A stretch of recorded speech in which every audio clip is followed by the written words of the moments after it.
Welcome to Lakshmi Suresh cooking channel. ಇವತ್ತು ನಾನು ಹನಿ ಮತ್ತು ಪೈನಾಪಲ್ ಹಾಕಿ ಕೇಸರಿ ಬಾತ್ ಮಾಡ್ತಾ ಇದ್ದೀನಿ. ಯಾರ್ಯಾರು ಸಬ್ಸ್ಕ್ರೈಬ್ ಆಗಿಲ್ಲ ಪ್ಲೀಸ್ ಸಬ್ಸ್ಕ್ರೈಬ್ ಆಗಿ.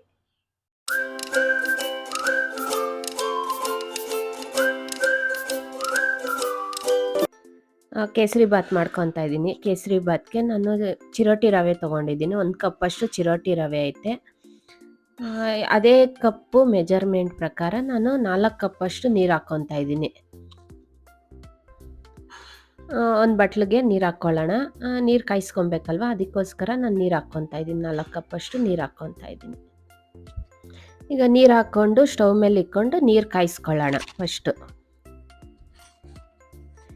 ಈಗ ನಾನು ಚಿರೋಟಿ ರವೆ 1 ಬಟ್ಲಾದರೆ ಸಕ್ಕರೆ 1 ಬಟ್ಲು, ತುಪ್ಪ 1 ಬಟ್ಲು, 3 ಒಂದೇ ಸಮ ಮೆಜರ್ಮೆಂಟ್ ಪ್ರಕಾರ ತೊಗೊತಾ ಇದ್ದೀನಿ. ಕೇಸರಿ ಬಾತು ಚೆನ್ನಾಗಿ ಬರುತ್ತೆ. ನಾನು ಅದಕ್ಕೋಸ್ಕರ ತುಪ್ಪ ಹಾಕ್ಕೊತಾ ಇದ್ದೀನಿ. ತುಪ್ಪ ಹಾಕ್ಕೊಂಡು ಸ್ವಲ್ಪ ಬಿಸಿ ಮಾಡ್ಕೊಳ್ಳೋಣ. ತುಪ್ಪ ಬಿಸಿ ಆಗೈತೆ. ನಾನು ದ್ರಾಕ್ಷಿ ಗೋಡಂಬಿ ಹಾಕ್ಕೊಂಡು ಒಂದು ಸ್ವಲ್ಪ ಗೋಲ್ಡನ್ ಬ್ರೌನ್ ಬರೋವರೆಗೂ ನಾನು ಫ್ರೈ ಮಾಡ್ಕೊಳ್ಳೋಣ. 1 ಕಪ್ಪಷ್ಟು ಚಿರೋಟಿ ರವೆ ತೊಗೊಂಡಿದ್ದೀವಲ್ವ, ಅದು ಫ್ರೈ ಮಾಡ್ಕೊಳ್ಳೋಣ. ಸ್ವಲ್ಪ ಬ್ರೌನ್ ಬರೋವರೆಗೂ ಫ್ರೈ ಮಾಡ್ಕೊತೀನಿ. ನಾನೇನು ಮುಂಚೆ ಫ್ರೈ ಮಾಡ್ಕೊಂಡಿಲ್ಲ ಚಿರೋಟಿ ರವೆ. ತುಪ್ಪದಲ್ಲಿ ಹಾಕ್ಕೊಂಡು ನಾನು ಫ್ರೈ ಮಾಡ್ಕೊತಾ ಇದ್ದೀನಿ. ಒಂದು 4 ನಿಮಿಷ ಅಷ್ಟು ಫ್ರೈ ಮಾಡ್ಕೊಬೇಕು. ಸ್ವಲ್ಪ ಚೆನ್ನಾಗಿ ಫ್ರೈ ಆದ್ರೇ ಚೆನ್ನಾಗಿರೋದು ಕೇಸರಿ ಬಾತು. ಈಗ ನಾನು ಫ್ರೈ ಆಗೋಷ್ಟೊತ್ತಿಗೆ ನೀರು ಕಾಯಕ್ಕೆ ಇಕ್ಕಿದ್ದೀನಿ. ಬಿಸಿ ನೀರಿಗೆ ನಾನು ಪೈನಾಪಲ್ ತುರ್ಕೊಂಡಿದ್ದೀನಿ. ಅರ್ಧ ಕಪ್ಪಷ್ಟು ಪೈನಾಪಲ್ ಹಾಕ್ಕೊತಾ ಇದ್ದೀನಿ. ನೀರು ಕಾದೈತೆ, ಅದಕ್ಕೆ ನಾನು ಪೈನಾಪಲ್ ಹಾಕ್ಕೊತಾ ಇದ್ದೀನಿ. Food colour, yellow colour food colour ಒಂದು ಚಿಟಿಕೆ ಅಷ್ಟು ಹಾಕ್ಕೊಂಡು ನೀರು ಹಾಕ್ಕೊಂಡಿದ್ದೀನಿ. ಇವಾಗ ಅದೇ ನೀರಿಗೆ ಪೈನಾಪಲ್ ನೀರಿಗೆ ನಾನು ಫುಡ್ ಕಲರ್ ಆ್ಯಡ್ ಮಾಡ್ತಾ ಇದ್ದೀನಿ. ಒಂದು 4 ಲವಂಗ ಹಾಕ್ಕೊತಾ ಇದ್ದೀನಿ ಟೇಸ್ಟ್ಗೋಸ್ಕರ.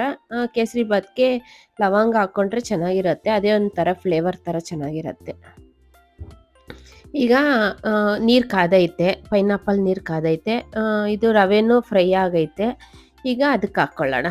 ಸ್ವಲ್ಪ ಕಮ್ಮಿ ಇಟ್ಕೊಂಡು ಹಾಕ್ಕೊಬೇಕು. ಈಗ ಹಾಕ್ಕೊಂಡು ನಮಗೆ ಎಷ್ಟು ಬೇಕಷ್ಟು ಗೊತ್ತಾಗುತ್ತೆ, ನಾವು ಕರೆಕ್ಟಾಗಿ ಹಾಕ್ಕೊಂಡಿದ್ದೀವಿ ಮೆಜರ್ಮೆಂಟ್ ಪ್ರಕಾರ. ಈಗ ಹಾಕ್ಕೊಂಡು ನಾನು ಮಿಕ್ಸ್ ಮಾಡ್ಕೊತಾ ಇದ್ದೀನಿ. ನೀರು ಹಾಕಿದ ತಕ್ಷಣ ಒಂದು 2 ನಿಮಿಷಕ್ಕೆಲ್ಲ ಕುಕ್ ಆಗುತ್ತೆ. ನಾನು ರವೆ ಎಲ್ಲ ಕ್ಲೀನಾಗಿ ಕುಕ್ ಆದಮೇಲೆ ಸಕ್ಕರೆ 1 ಬಟ್ಲಷ್ಟು ತೊಗೊತಾ ಇದ್ದೀನಿ. ನಿಮ್ಗಿನ್ನ ಸ್ವೀಟ್ ಜಾಸ್ತಿ ಬೇಕಂದರೆ ಇನ್ನೊಂದು ಸ್ವಲ್ಪ ಆ್ಯಡ್ ಮಾಡ್ಬೋದು.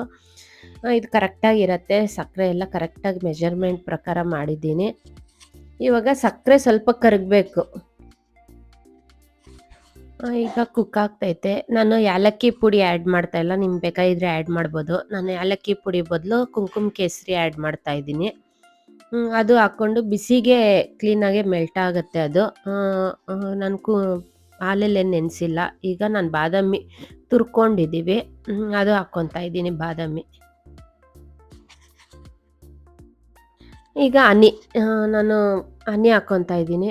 1 ಸ್ಪೂನಷ್ಟು. ಇವಾಗ ಫಸ್ಟು ದೊಡ್ಡ ಸ್ಪೂನಲ್ಲಿ 1 ಸ್ಪೂನಷ್ಟು ಹನಿ ಹಾಕ್ಕೊಂಡು ಮಿಕ್ಸ್ ಮಾಡ್ಕೊಳ್ಳೋಣ. ಲಾಸ್ಟು ಇನ್ನೇನು ಸ್ಟವ್ ಆಫ್ ಮಾಡ್ಕೊಳೋ ಟೈಮಲ್ಲಿ ಹನಿ ಹಾಕ್ಕೊಂಡು ಮಿಕ್ಸ್ ಮಾಡ್ಕೊತಾ ಇದ್ದೀನಿ. ಈಗ ಹನಿ ಪೈನಾಪಲ್ ಕೇಸರಿ ಬಾತ್ ರೆಡಿ ಆಗೈತೆ. ಇವಾಗ ನಾನು ಸರ್ವಿಂಗ್ ಮಾಡ್ಕೊತಾ ಇದ್ದೀನಿ. ನಮ್ಮ ಮನೇಲಿ ಟಿಫನ್ಗೆ ಉಪ್ಪಿಟ್ಟು ಮತ್ತು ಕೇಸರಿ ಬಾತ್ ಮಾಡ್ಕೊತಾ ಇದ್ದೀನಿ. ಮುಂಚೆ ಇದಕ್ಕೆ ಉಪ್ಪಿಟ್ಟು ರೆಸಿಪಿ ಶೇರ್ ಮಾಡಿದ್ದೀನಿ. ಅದು ವಾಂಗಿಬಾತ್ ಉಪ್ಪಿಟ್ಟು ಶೇರ್ ಮಾಡಿದ್ದೀನಿ. ನಾರ್ಮಲ್ ಉಪ್ಪಿಟ್ಟು ಶೇರ್ ಮಾಡಿಲ್ಲ. ಉಪ್ಪಿಟ್ಟು ಕೇಸರಿ ಬಾತ್ ಕಾಂಬಿನೇಷನ್ ಚೆನ್ನಾಗಿರುತ್ತೆ ಟಿಫನ್ಗೆ. ಇವತ್ತು ಕೇಸರಿ ಬಾತ್ ರೆಡಿ ಆಗೈತೆ. ಇನ್ನೂ ಯಾರ್ಯಾರು ಸಬ್ಸ್ಕ್ರೈಬ್ ಆಗಿಲ್ಲ ಪ್ಲೀಸ್ ಸಬ್ಸ್ಕ್ರೈಬ್ ಆಗಿ ನನ್ನ ಚಾನಲ್ನ.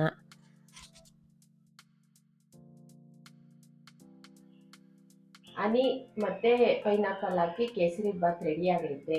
ಲೈಕ್ ಮಾಡಿ, ಶೇರ್ ಮಾಡಿ, ಸಬ್ಸ್ಕ್ರೈಬ್ ಮಾಡಿ. Thank you for watching my video. ಯಾರ್ಯಾರು ಸಬ್ಸ್ಕ್ರೈಬ್ ಆಗಿಲ್ಲ ಪ್ಲೀಸ್ ಸಬ್ಸ್ಕ್ರೈಬ್ ಆಗಿ.